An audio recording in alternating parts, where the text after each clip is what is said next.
हम करेंगे हर मजलूम की हिमायत। अस्सलाम वालेकुम, मैं हूँ हुरैन फातिमा और आप देख रहे हैं हिमायती न्यूज HD चैनल। नजर डालते हैं आज की अहम खबरों पर।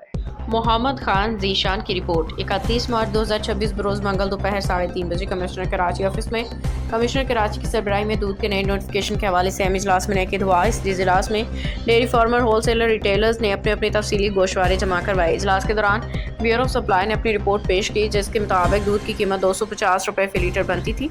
ताहम कमिश्नर कराची ने इस वर्किंग को काबिल कबूल न समझते हुए मुस्तरद कर दिया।